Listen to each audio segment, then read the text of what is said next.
Olá pessoal, caso você não me conhece ainda, eu sou o Renato e sejam bem-vindos a mais um vídeo aqui no canal Afronato. Pessoal, hoje eu tenho um vídeo super importante, super especial para mim, porque como vocês todos sabem, eu sou da Guiné-Bissau, eu sou guineense e hoje é 24 de setembro, que é a data da independência do meu país. Então, eu trago um vídeo resumindo, o que foi a história, o que foi a luta para a independência do meu país. O vídeo pode ficar um pouquinho longo, mas eu aposto que vai valer muito a pena.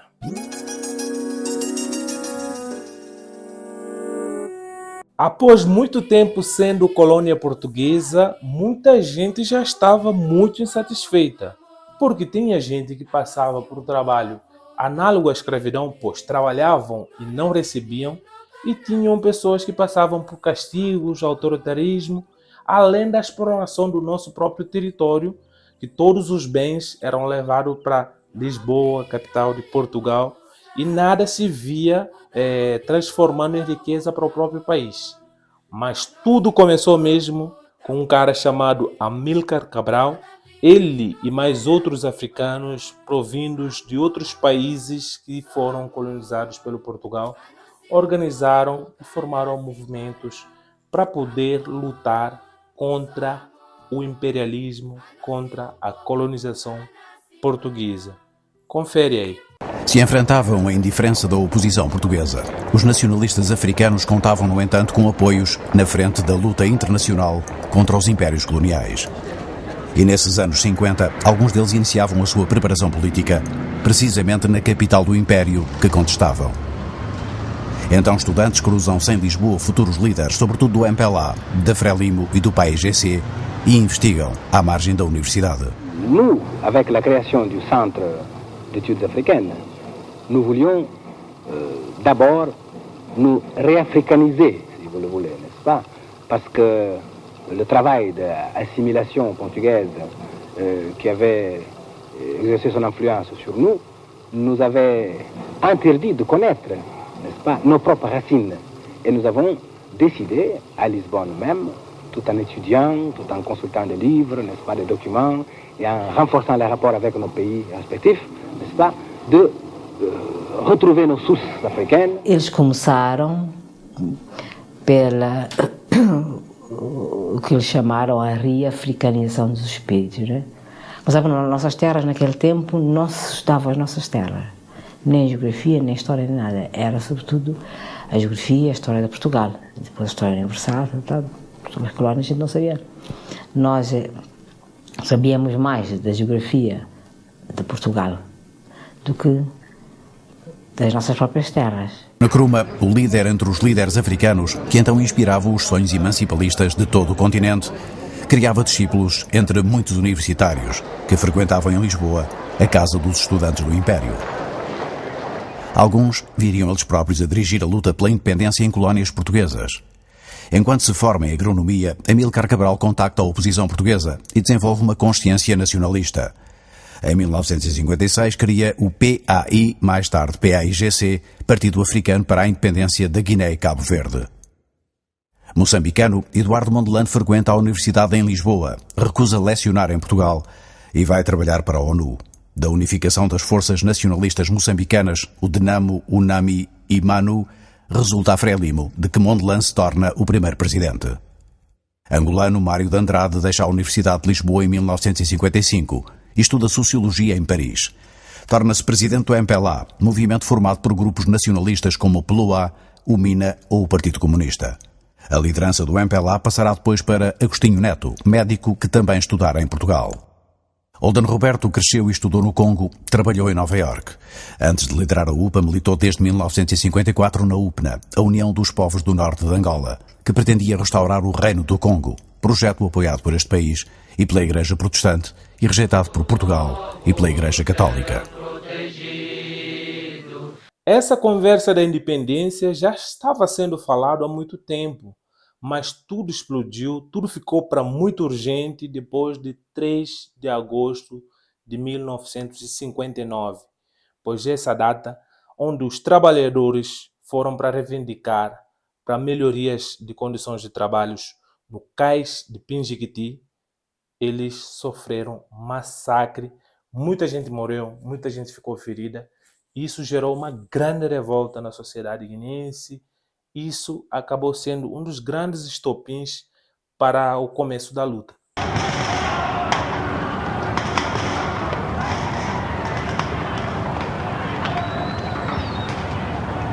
Estava aqui a trabalhar, portanto, aqui ao lado, aqui no lado, do outro lado lá.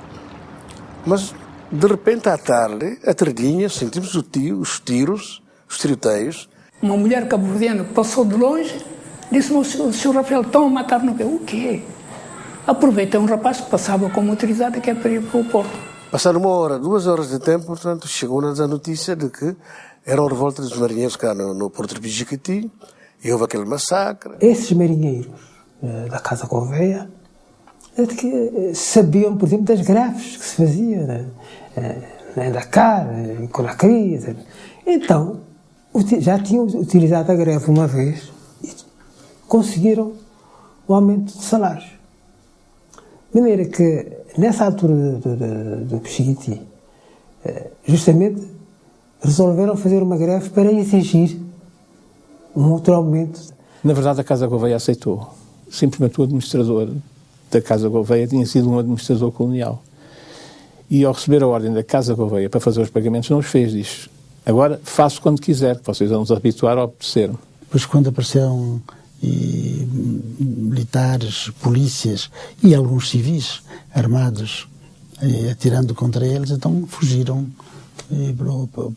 para o mar, atiraram-se ao mar e foram alcançar os seus barcos e fugiram do Porto de Bissau. O segundo comandante da polícia que dirigiu aquilo, e quando viu que aquilo que estava a agravar-se, foi à esquadra buscar granadas lacrimogéneas e ele, foi quando ele estava na esquadra também que aconteceu os acontecimentos. São 50 e qualquer, 51, 52 cadáveres recolhidos. Eu fui assistir o enterro. Os estivadores trabalhavam para a Casa Gouveia, Sociedade António Silva Gouveia, que controlava grande parte do comércio interno da Guiné e que estava ligada à CUF, que por sua vez detinha o monopólio do comércio externo. De facto, a Companhia União Fabril tinha grande domínio sobre a economia do território. Os principais recursos eram madeiras e produtos agrícolas, representando o amendoim de cultura obrigatória, 2/3 das exportações. Com poucas unidades fabris, a Guiné baseava a sua economia na agricultura, sustento de grande parte dos cerca de 525 mil habitantes que constituíam a população em 1960. Os colonos portugueses eram pouco mais de 2.000, concentrados sobretudo na capital. Em boa parte estavam ligados à administração, que, como nas outras colónias, controlava toda a vida das populações. Desde o trabalho à cobrança de impostos, da aplicação da justiça à manutenção da ordem pública. A atuação das autoridades policiais e militares da cidade de Bissau no dia 3 de agosto de 1959 acabou por associar o cais de Pidjiguiti ao rumo futuro da história de Portugal na Guiné. Pidjiguiti veio logo com coisas claras depois daquela matança. Naturalmente, antes do caso de Pidjiguiti, podia levar tempo a pensar forma de traçar a luta, etc., não precipitava nenhum de nós de avançar com o problema. Foi, digamos, como uma chibatada, digamos, ainda a acelerar mais todo o processo. Porque aí foi fácil mostrar ao homem guineense que o colonialismo português não brincava, que matava, era capaz de matar. Houve reunião no bairro de Belém. Ali houve discussão, muita coisa, como é que podemos avançar com o trabalho. Eu até na altura estava a pensar numa autonomia administrativa que era para evitar matança. Mas o Amílcar Cabral não estava de acordo. O Salazar não aceita negociações. Tenho feito muita diligência, mas não há problema, somos obrigados a avançar com outra ideia. Foi então que se decidiu não suspender, mas pelo menos abrandar o trabalho político nos centros urbanos e passar para o campo. Disse: não podemos estar a fazer trabalho político no lado onde o inimigo é mais forte do que nós. E dali conseguimos fundar um partido, eu e Amílcar Cabral, que é a Frente da Libertação. que era para agarrar todos, que era o MLG, o FLING, o PI, que é para ter uma organização única. Isso foi fundado em 1959, 19 de setembro, meia-noite, no bairro de Belém. A greve dos estivadores do Porto de Bissau e as suas vítimas parecem ter-se transformado em mobilizador da revolta e da sua expansão pelo interior da Guiné, com o apoio dos países vizinhos. Em 60, que o PGC endereçou um memorando ao governo português, fazendo proposta para negociações. Que, evidentemente, essa proposta não teve resposta nenhuma espécie. O ponto de partida de Cabral foi esse, quer dizer, o primeiro gesto dele foi oferecer-se para negociar com as autoridades portuguesas. Nessa altura, bastava que o governo português falasse de autonomia, não era preciso mais nada. Mas deixasse autonomia, pronto, não haveria guerra, tenho certeza disso. Bastava que houvesse uma fresta para a autonomia. Depois, qualquer coisa, digamos, uma autonomia não estática, mas dinâmica, etc., que depois pudesse desembocar na independência, só isto chegava. Foi uma repressão medonha que se abateu sobre a Guiné, como resposta a essa proposta de Cabral de negociação. E então foi a partir daí que se foi para a luta armada. Amílcar Cabral não deixa de preparar a guerra, ao mesmo tempo que se dirige ao governo português, propondo negociações. Conseguindo o apoio da China para formar os primeiros guerrilheiros e a retaguarda de Conakry para se organizar, inicia a mobilização no interior da Guiné. Bijigiti determinou que nós virássemos a nossa atenção para o campo, onde nós seríamos sempre mais fortes que o poder colonial. E onde podíamos mobilizar, preparar, formar os homens para a luta. E a Amílcar fez uma seleção de 10 pessoas, em que eu estava incluído, e fomos para a China, em janeiro de 61. Esse grupo de 10 que foi formado na China é que dirigiu realmente a luta de libertação na Guiné. Cada grupo de jovem, portanto, que pertence a uma etnia, ia para uma região, portanto, da sua etnia mesmo. Esses foram divididos, este grupo, e lá fomos, chegamos, portanto, para ir organizar ou transmitir o povo, portanto, a mensagem da luta, a mensagem da existência do partido PAIGC, liderado por Amílcar e Rafael Barbosa. O Rafael, portanto, está cá no interior, e o Amílcar está, portanto, no exterior. Eles é que vinham ter comigo. Eu, claro, conversava com os homens, apresentava o estatuto do partido, eu conversava com eles com a promessa de sair para ir lutar. Eu até dizia, olha, não há oferta, bolsa de estudo, essa coisa toda, não. É a defesa da pátria. Pois o Amílcar Cabral em Conakry é que resolve o resto. Se há necessidade de preparar quadros, é com o Amílcar Cabral. Com a experiência chinesa, com aquilo que o Amílcar nos ensinou, que depois, quando voltamos para a Guiné-Conakry, e fomos mandados para o interior do país.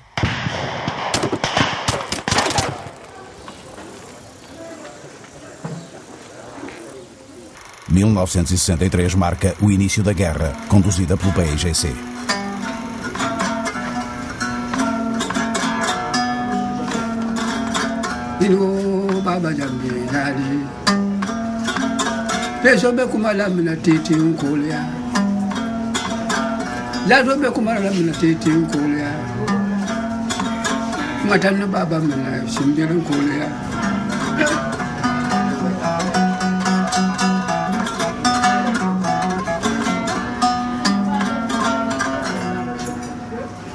Dia ia la Titi de nos 10 horas. Continua, papi. 10 horas que entra, eu cuido. E sai lá, 1 hora de noite. Seulement si, capitão Kutu que está na Flacunda, ele que está matar aqui, eu dou lá boca, eu dou lá, e toma que cabeça bada uma ame que mata se mame com se papi ali cabeça aí bofijo Capitão Couto que estava sequer. O ataque ao quartel de Tite, povoação situada longe das fronteiras com os países vizinhos, assinala o começo da guerra pelo PAIGC, já antes anunciada por algumas sabotagens. As autoridades tinham começado a tomar medidas e o quartel de Tite, precisamente, fora até visitado um ano antes do ataque do PAIGC pelo chefe do Estado-Maior da Força Aérea. O general Mira Delgado fora de Lisboa para inspecionar os aeroportos da Guiné. A visita não significava, no entanto, que os comandos militares previssem um ataque naquela zona do território. De resto, era então manifesto o ambiente de confiança e otimismo que se vivia entre os militares em comissão, acompanhados pelas famílias.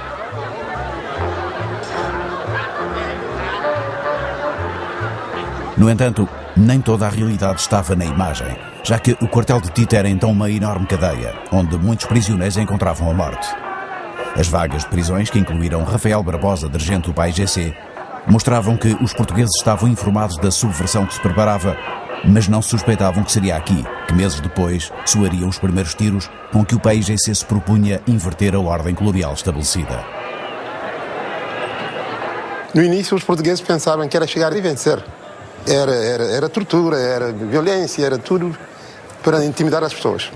Às vezes prendiam pessoas e amarravam no carro e começavam a fazer o carro andar. A pessoa caía e iam arrastar-lhe, arrastando até acabar por morrer. Era tropa colonial. Começámos com pequenas sabotagens, cortes de meios de comunicação, criar obstáculos nas estradas, batendo árvores para impedir a circulação de tropas. Nessas coisas assim, e pequenas sabotagens de bombas aqui num lado, que nós mesmo fabricávamos, porque aprendemos isso tudo na China. Foi assim que começou a coisa. Porque não havia armas. As primeiras armas que chegaram, portanto, a Conakry, através de Marrocos.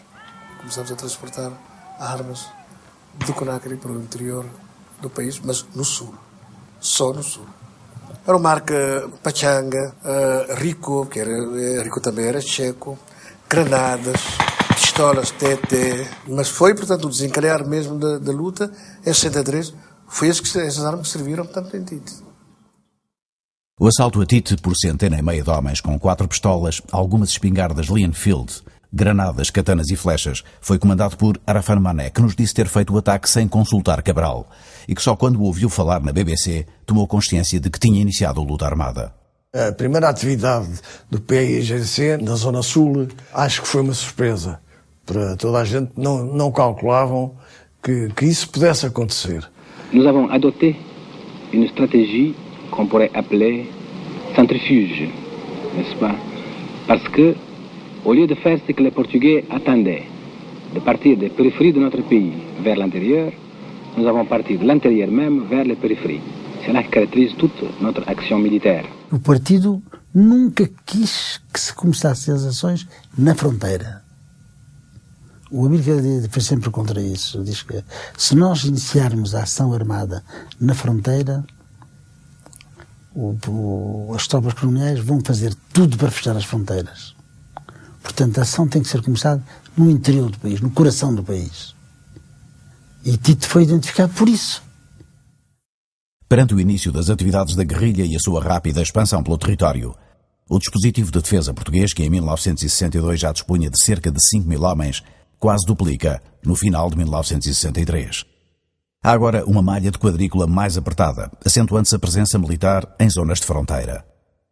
Apesar disso, a guerrilha avança e depressa começa a surpreender os portugueses através de emboscadas, fornilhos e minas anticarro.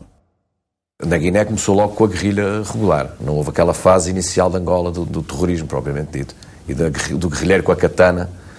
Na Guiné começaram logo com armas automáticas, com os RPGs, aquela coisa toda.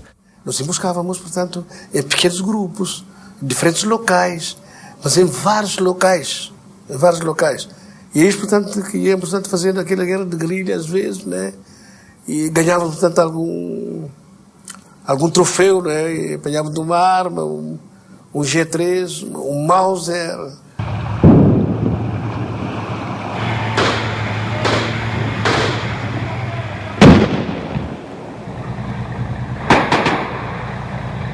Os chineses eram de opinião que para fazer guerrilha era preciso haver montanhas. Que o guerrilheiro só se pode, de facto, mexer e bem mover-se em segurança quando há montanhas. Mas na Guiné não há montanhas. Então o Amílcar disse, num dos seminários, disse, bom, as nossas florestas é que são as nossas montanhas. Grandes áreas de floresta começaram rapidamente a ser atingidas pela guerrilha. 6 meses depois do assalto a Tite, as ações do PAIGC afetavam 15% do território, segundo declarações do próprio Ministro da Defesa, Gomes Araújo. Pouco depois, o jornal norte-americano New York Times identificava uma larga faixa de floresta entre Olossato e Mansabá, onde os acessos aos centros urbanos ocupados pelos portugueses eram flagelados. O jornal acrescentava que 6 aldeias que apoiavam a guerrilha tinham sido destruídas pelo exército e por bombardeamentos, incluindo napalm, de aviões norte-americanos F-86. Em poucos meses, a guerrilha obrigava os portugueses a retirar populações para zonas fortificadas, cortava vias de circulação no sul e atravessava o rio Geba, atingindo as matas de Oio e Cantanhês, onde a tropa não entrava. E abria uma nova frente entre o rio Geba e Cacheu, após uma primeira fase em que a sua ação era limitada pela hostilidade do Senegal. No sul tinha mais facilidade de apanhar armamento. Nós tínhamos aquele problema no Senegal.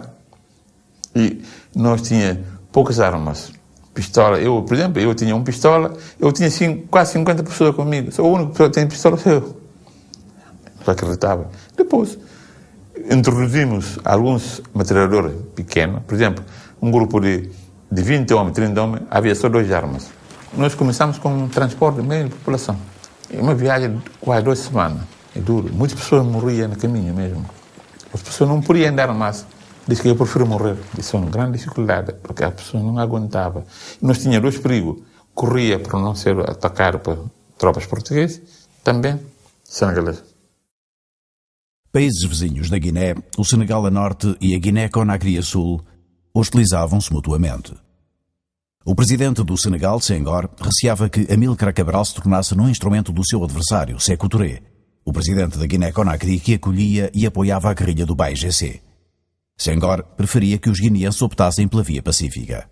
Durante essa luta para a independência, Guiné-Bissau contou com apoio de vários países, como China, Rússia ou até mesmo a Cuba, enquanto que os países da OTAN, como Estados Unidos, França e Inglaterra, foram aliados dos portugueses.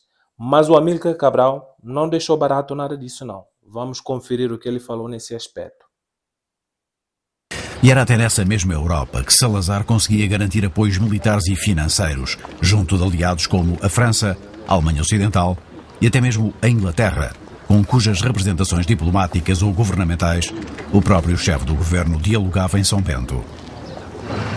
Mesmo no âmbito da NATO, o regime conseguia contornar muitos constrangimentos impostos pelas regras da organização, nomeadamente quanto à utilização de material de guerra, o que motivava os protestos dos movimentos africanos. Nous ne disons pas que l'OTAN lui donne ses armes ou ses matériels pour qu'il l'utilise contre nous, mais le fait concret, c'est qu'il utilise ça.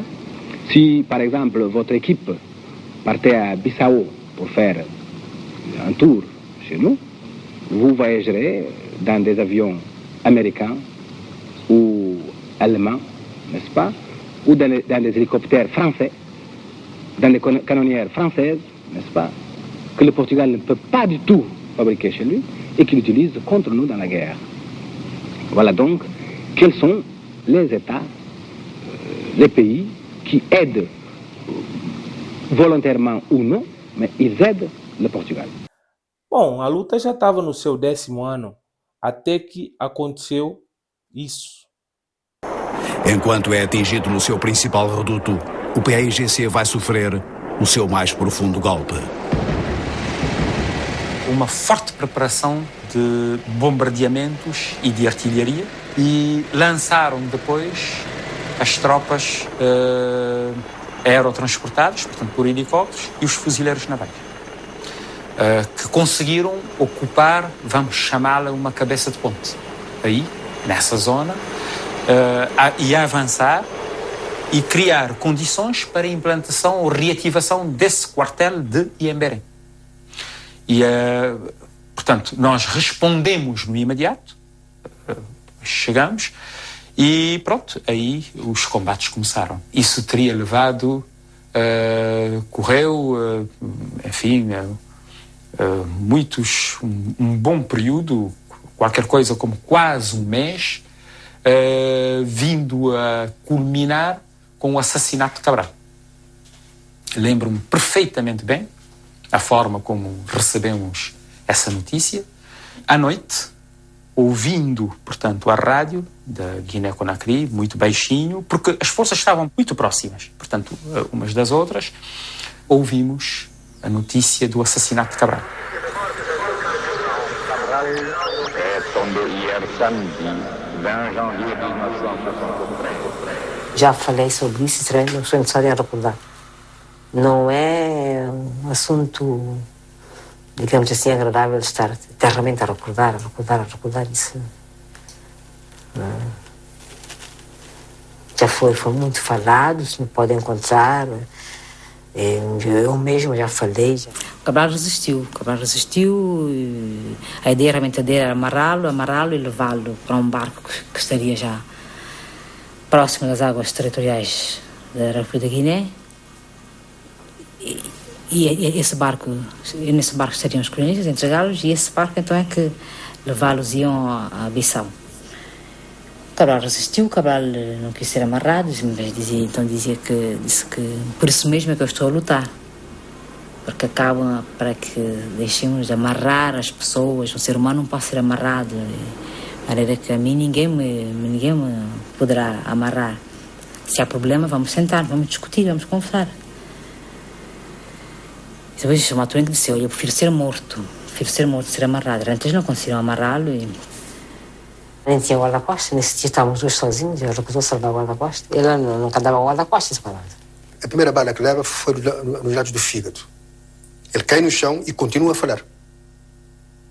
Porque continua a falar. Então, quando ele continua a falar, é que o Cani diz: acabem com ele. Então, dou-lhe uma rajada na cabeça. Essa foi a versão que eu ouvi. Eu estava em casa a ouvir o rádio do Conakry. Tomei conhecimento, a minha filha Helena perdeu o sentido, porque correspondiam com a Amílcar Cabral. Foi o momento mais difícil que eu passei na guerra, ouvir aquela notícia. E lá ficamos, as meninas a chorarem, as enfermeiras gritavam, especialmente as raparigas. Cabral é que nos tirou do mato, Cabral é que ia nos salvar. Opa, foi duro. O Espínola mandou-me buscar. Eu fui para o palácio e ele disse-me: o senhor está satisfeito? Satisfeito de quê, Sr. General? Sabes que o Amílcar morreu? Sim, tomei conhecimento às 3 da tarde. Eu disse: desculpa, Sr. General, é um homem com as suas ideias, o objetivo era libertar o seu país. Morreu na campo de batalha, normal. Eu disse: está bem. O senhor vai para casa, vem para casa. Estava numa operação na zona de Chitole. Atravessei o rio Corrubal, para o outro lado da coisa, como ele chama, de Quínara. Normalmente às 6h30 da tarde, costumo ouvir a Voz da América, em francês. A ver a rádio, a primeira coisa que disseram: morre Amílcar Cabral. Como? Na rádio, perdi a cabeça. O Nino mandou uma nota que é para irmos para encontrar na fronteira. O Umar e os outros mandaram homens que é para me avisar, que é para ter coragem, não nos animar. Fomos até a fronteira, não nos deixaram sair. Voltamos só 3 dias depois, é que ele mandou o mensageiro para mim, que é para podíamos sair. E lá fomos assistir o funeral, aquela tragédia toda. As cerimónias fúnebres realizam-se em 1 de fevereiro em Conakry, no estádio 28 de setembro, perante milhares de pessoas e sob a presidência de Sékou Touré. Amílcar Cabral tinha sido morto 11 dias antes, quando, na companhia de Ana Maria Cabral, estacionava o carro à porta de sua casa na Cité Minière. Regressavam de uma recepção na Embaixada da Polónia e são encandeados pelos faróis de um jipe do PAIGC, que os esperava. Do veículo saem 3 homens armados, entre eles um ex-dirigente do partido e antigo comandante da Marinha, que seria o chefe do grupo, Inocêncio Cani. Cabral sai do seu Volkswagen. que é que se passa? Vamos, acompanha-nos. Cabral recusa e chama o guarda da sua residência, mas ele não está. Sobe, ou obrigamos-te à força. Vocês não me amarram. Nunca ninguém me amarrou. E nunca aceitei que ninguém fosse amarrado. A nossa luta é precisamente contra isso.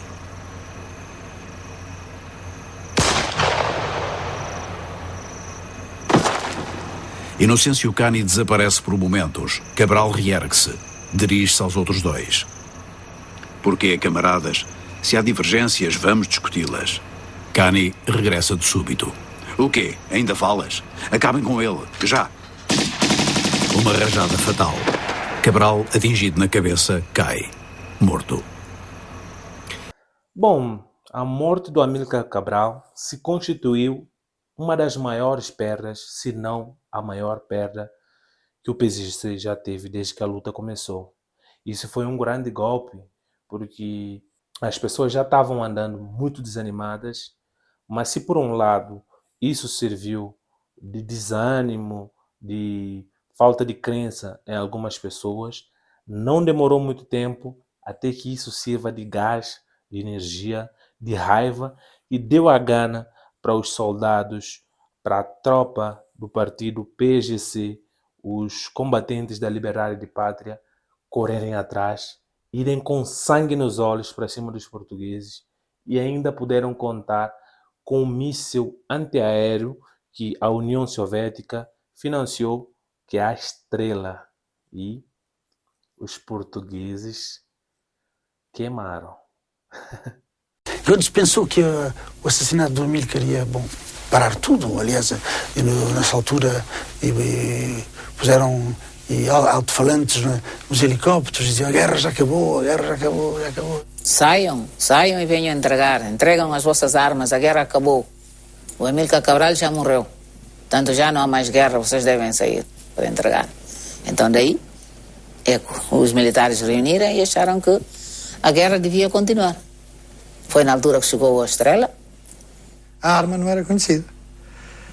E quando é que soube qual era? Quando caiu o primeiro avião, lá em cima, o Fiat. O primeiro Fiat foi atingido. Quando surgiu os Estrelas, já a situação mudou-se completamente. Porque passamos, de certa maneira, a dominar também uma área que não tínhamos do domínio. Não bem dominar, mas pelo menos a controlar melhor o céu, como se dizia. Foi a partir de lá que eu penso que a situação da guerra transformou-se e levou a moral da tropa. Não há dúvida nenhuma que modificou e muito, sobretudo na Guiné, ou especialmente na Guiné, toda a concepção que nós tínhamos da guerra, até esse momento. As Estrelas foram decisivas para mudar a correlação de forças no terreno, tendo em conta a neutralização da aviação. Quando nós chegámos à conclusão que havia os mísseis, chegámos à conclusão que havia quartéis onde, devido à sua localização, nós não podíamos lá ir, porque era um risco muito grande. A supremacia aérea que eles tinham foi diminuindo com o uso dos foguetes. E nós, a partir daí, chegamos às vezes a fazer operações de sabotagem para chamar o inimigo. Eu ouvi várias pessoas, e já depois depois de acabar a guerra, as pessoas a dizer: pois que depois do Estrela a Força Aérea não nos apoiava, a gente nem os via. Eles não nos viam, mas nós éramos muito mais efetivos. Não tinha eficiência. Já não nos causava dano nenhum. Só por muito acaso podia causar algum dano. Desde 1973, a partir de 73, eu não vi, nunca ouvi que um avião aterasse na Iragem, a não ser que Spínola foi lá com um helicóptero. Reunimos em Conakry, eu, Osvaldo, Pedro Pires, Chico Mendes, Luís Cabral, nos reunimos, discutimos e preparámos fazer qualquer coisa para reanimar não só os guerrilheiros como a população. para se sentir que realmente, mesmo com a ausência da Amílcar, é possível avançar para a frente com a guerra, com a luta de libertação. A reunião foi proposta por mim, na medida que nós encontrávamos numa situação de, como classificar isso, de autêntico desespero, desorientação. A direção estava fragilizada. Aristides estava na União Soviética em tratamento. Estava em risco de ser amputado de mãos e pernas. Esteve na sala de operação para ser amputado de mãos e pernas. Enfim, foram resistindo, esperamos o dia seguinte, etc. E foi recuperando de mãos, porque ele esteve 17 horas de mãos e pernas amarradas, com o princípio de gangrena, nas mãos e nas pernas. De forma que Aristides estava impedido. Luís estava fragilizado. A nós, menino de Guiné-Cabo Verde, não nos torna a morte de Cabral. Não nos torna, nos estuda, cada dia mais que eu, com mais coragem. Para nós, por isso, servir, aquilo que ele pensava não nascer. Vingar a morte de Cabral foi a força que mobilizou o PAIGC, então em crise e enfrentando a forte ofensiva portuguesa no Sul. A essa força anímica juntou uma nova arma. Recebemos o Strela. Portanto, já dispunhamos do Strela. E então isso permitiu mudar tudo, permitiu sonhar, digamos, em termos militares. O Strela aparece numa situação, num momento em que era absolutamente necessário ao PAIGC ter uma arma que nos desequilibrasse a nós, portugueses. Porque estava numa situação bastante precária. Não era de perder guerra, não era de nada, mas era um retrocesso que tinha que fazer e uma volta.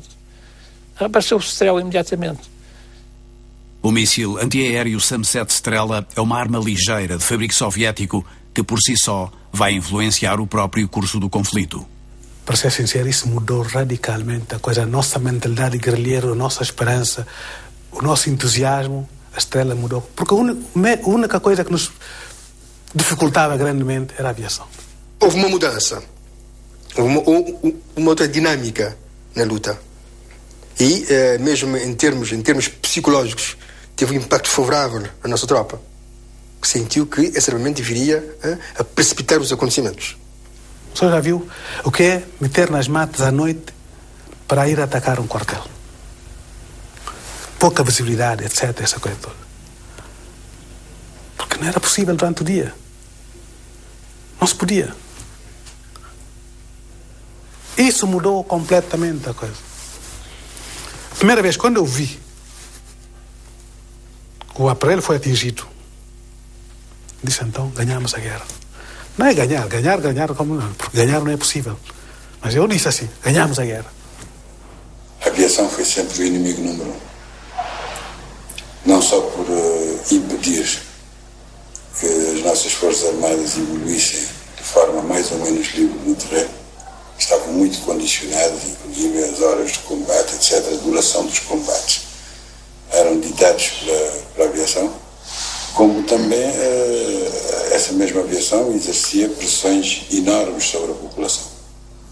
Para combater os aviões, fator da supremacia portuguesa, o PAIGC dispunha de artilharia pouco eficiente, sobretudo metralhadoras pesadas adaptadas, as armas soviéticas ZPU com um ou mais canos de 14,5 mm, peças colocadas em posições fixas, alvos da própria aviação. Uma situação que o Strela 2M veio alterar completamente. Antes estávamos muito cansados. As primeiras armas antiaéreas que nós tínhamos, arma não é muito eficaz, não dava alguns resultados perante Fiat G93, aviões inimigos. Portanto, pelo esforço que o nosso partido fez, mandou vir Strela 2. Depois que mandaram Strela 2, viríamos ganhar grande sucesso. Manobrado por um só guerrilheiro apoiado por outro, o Strela pode atingir aviões entre os 45 e os 1500 metros de altura. Através de um detector, o míssil identifica a aeronave como fonte de calor e persegue-a a mais de 1500 km por hora.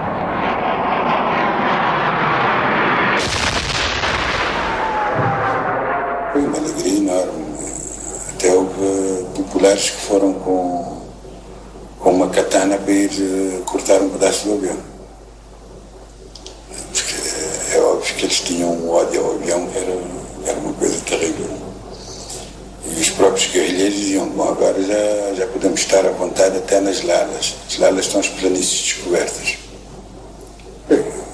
De facto, a Estrela mudou completamente a guerra.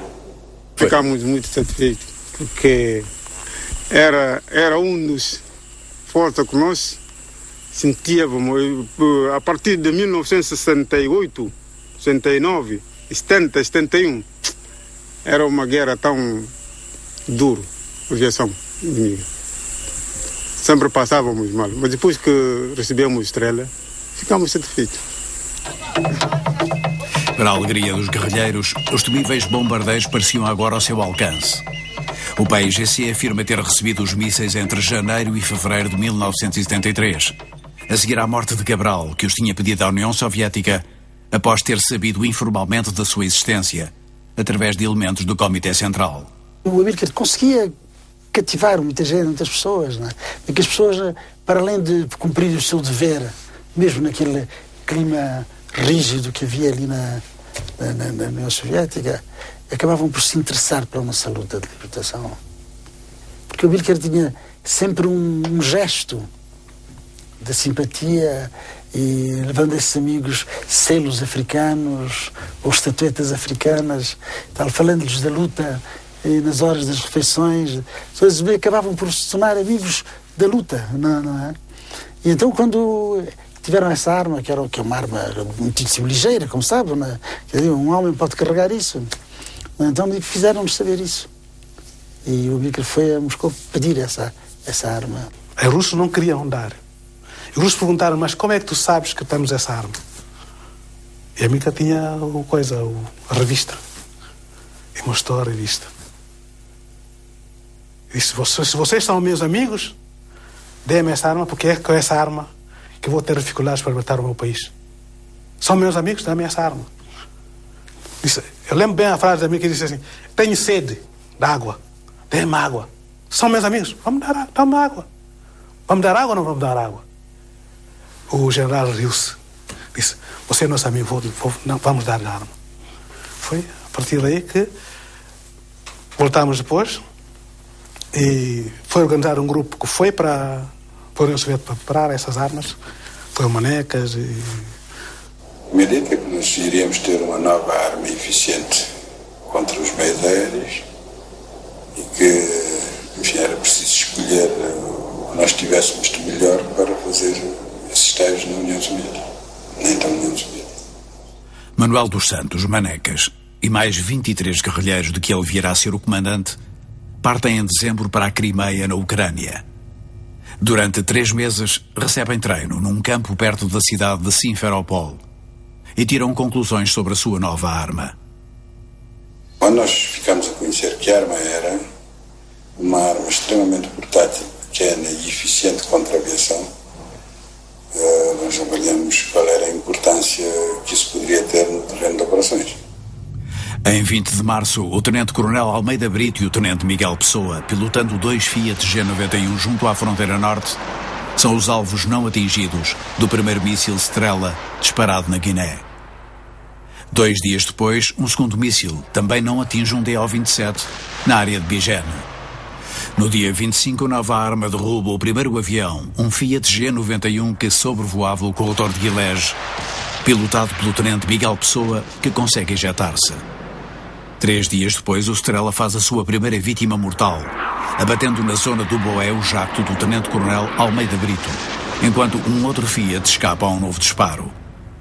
Na primeira semana de abril, o DO-27 do Forreal Baltasar da Silva desapareceu entre Bigen e Guidage, e um outro, danificado pelas ondas de choque de um míssil, teve que regressar à base. É substituído por outro DO que, após descolar de Guidage, foi abatido com 4 militares a bordo, entre os quais o piloto Forriel Carvalho Ferreira. Para resgatar os corpos, vão de Bissau paraquedistas e de Gantouré fuzileiros. Antes desse vídeo terminar, pessoal, eu peço para vocês, se inscrevam no canal, ativem o sininho que vai ser de grande ajuda. Esse vídeo deu bastante trabalho para fazer. O resto, o que sobrou, é a história. Chegou finalmente o dia 24 de setembro, onde a Guiné-Bissau se tornou no primeiro país africano a autoproclamar a sua independência, o que foi o grande orgulho para todos os guineenses e continua sendo o grande orgulho para todos nós até hoje. Esse dia é muito especial. Abraço a todos os guineenses. Confiram. Depois deste texto ter sido aprovado por unanimidade, a primeira Assembleia Nacional da nossa história, exprimindo a vontade soberana do nosso povo, proclama solenemente o Estado da Guiné-Bissau.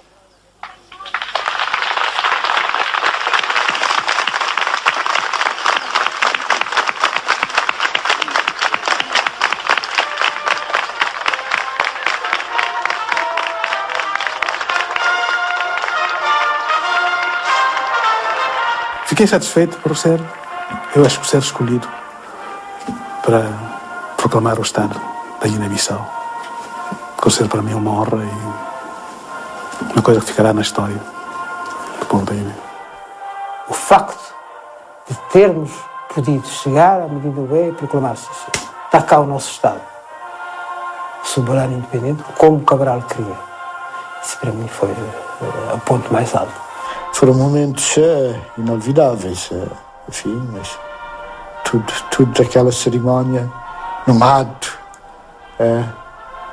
sentir que um país africano pela primeira vez proclama a sua independência, a força das armas consegue, e todos nós tínhamos a consciência que éramos atores de um processo extraordinário.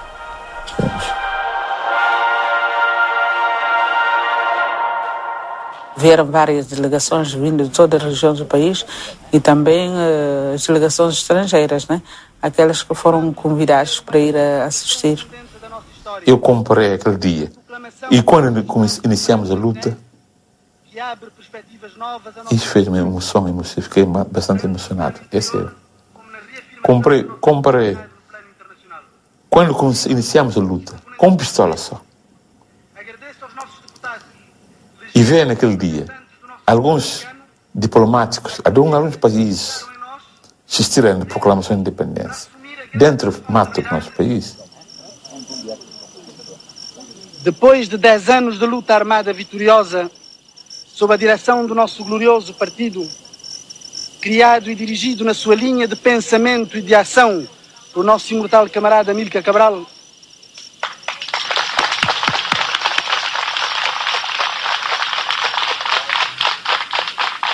acabamos de viver uma etapa transcendente da nossa história. Viva o Estado soberano da Guiné-Bissau, construído pela luta heroica do nosso povo. Viva a solidariedade internacional de todas as forças anticolonialistas e anti-imperialistas do mundo. Viva! Abaixo os agressores colonialistas portugueses. Abaixo! O PAIGC cumpria nas matas do Boé aquilo que no dia 1 de janeiro Amílcar Cabral anunciara para o ano de 1973 aos microfones da Rádio Libertação. Vamos, no decurso deste ano, e tão cedo quanto seja possível e conveniente, reunir a Assembleia Nacional Popular na Guiné, para que ela cumpra a primeira missão histórica que lhe compete. A proclamação da existência do nosso Estado, de acordo... Mexeu connosco, sim. E mexeu comigo profundamente. Mas, ao mesmo tempo, sentíamos reconfortados, estávamos a cumprir o compromisso com ela. Portanto, havia esse aspecto emotivo, havia esse aspecto, portanto, ouvir a voz. A criação da primeira Assembleia Nacional Popular na Guiné é uma vitória transcendente da luta difícil, mas gloriosa do nosso povo pela independência. Fiquei com a pena da ausência do Amílcar, que fez toda uma trajetória e não chegou ao fim. As pessoas todas estavam a arder, tudo, a morte do Amílcar tocou-nos bastante. Fazia-me lembrar também de muitos dos camaradas que morreram, como Domingos Ramos, Vitorino Costa e vários outros. É triste ver a Ana Maria, mas é uma mulher que eu respeito pela sua força. Estava mesmo ressentida e triste. Mas aí eu fiquei contente depois de todo o ato, o desfile, a parada militar. Camarada secretário-geral, camarada presidente, camarada membro do Conselho do Estado, camarada dirigente, Forças Armadas Revolucionárias do Povo, Frente Leste, está pronto. A proclamação do Estado devia ter lugar no sul da Guiné. Não era no Boé, era no sul da Guiné. Mas deve ter havido uma fuga qualquer de informação. Então houve um bombardeamento da jangada que ligava a República da Guiné à Guiné, sul. Houve esse bombardeamento e apanhou uma série de gente civil, a população civil. Então, nessa altura, nós recebemos muitos feridos com mutilados mesmo, com napalm, com bomba de napalm, né? Queimados, que isso é queima, né? Quando apareceu esta ideia de independência, nós fizemos bombardeamentos em vários sítios. E aí também fomos à Ilha do Como. Porque tenho a impressão que terá sido talvez essa ideia, essa área que alguém terá tido, digamos, inventada, posto a hipótese de ser a Ilha do Como. Mas depois apareceu que a área libertada era a Medina do Boé, que era, não sei, que aquilo era, não tinha nada. Foi durante a noite que nós tivemos que, no princípio da noite, tomar a decisão de mudar tudo para leste. Não é? E mudamos tudo para o leste, para o Boé. Não é? E aconteceu uma coisa interessante, não é? Que na altura o exército colonial não soube, a aviação colonial não soube. É que o Nino Vieira, que foi o encarregado de garantir a segurança da Assembleia, dessa Assembleia Magna, e os seus homens levaram os foguetes antiaéreos para o Boé, mas esqueceram-se da rampa de lançamento. Garantiram toda a segurança. Para manter toda a gente lá, era preciso pôr muita segurança. Mas a melhor segurança não estava, que era a Estrela. Aí, por volta das 3 da manhã, vêm ter comigo ele e o Constantino Teixeira, futuro Ministro do Interior, a dizer que tinham esquecido as rampas para os foguetes, né, SAM, e que devíamos fazer a reunião àquela hora da madrugada. Então nós recusámos categoricamente, fizemos com uns jornalistas estrangeiros aqui, com convidados, tudo. Ir acordar as pessoas agora, Não, pronto. Se estamos com Deus e com Álvaro Cabral, vamos fazer a Assembleia. E lá reunimos. Fizemos as coisas todas como estava previsto. Às 8 horas da manhã fez-se a proclamação, o desfile militar, tudo. E eles estavam sempre atrás de nós, ainda no momento em que passava o desfile militar, vamos embora. Porque de facto tínhamos lá praticamente toda a direção da luta, né? Além da população, porque todos esses atos eram atos públicos, né? Da população, com a alegria do momento. E fizemos tudo como estava previsto. A alegria do momento iria trazer novas alegrias ao país GC, que conseguiam um reconhecimento internacional proporcional ao isolamento que Portugal sofria.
Jovens valentes com direção, crianças tudo cheio de amor. A bonha terra Guiné na canta amor.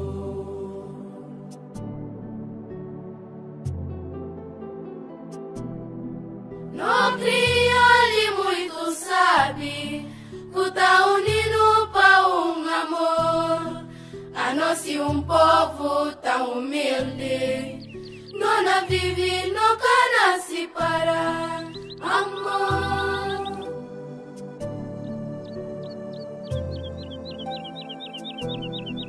No crioulo muito sabe, que tá unido para amor. A nós povo tão humilde, não vive, não cana se para amor, só amor. A nós povo que cana se para amor, só amor. A nós povo que cana se para. Não tem mato, não tem chuva, não tem tarafi, não tem pis. Não camis de arma para fugir companheiro. Não vive, não cana se para amor.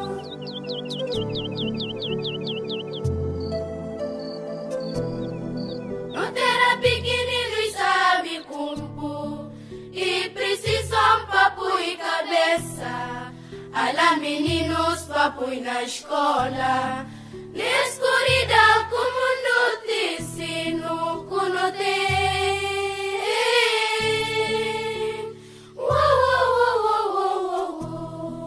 Amor, só amor.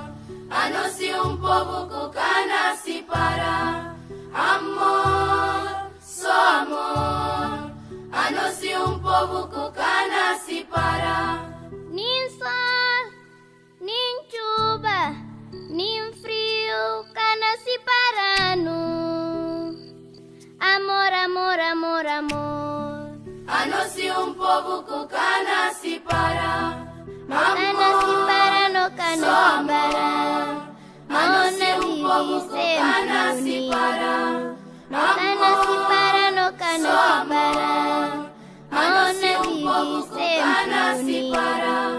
Amor, só amor. A nós povo que cana se para. Amor, só amor. A nós povo que cana se para. Amor, só amor. A nós povo que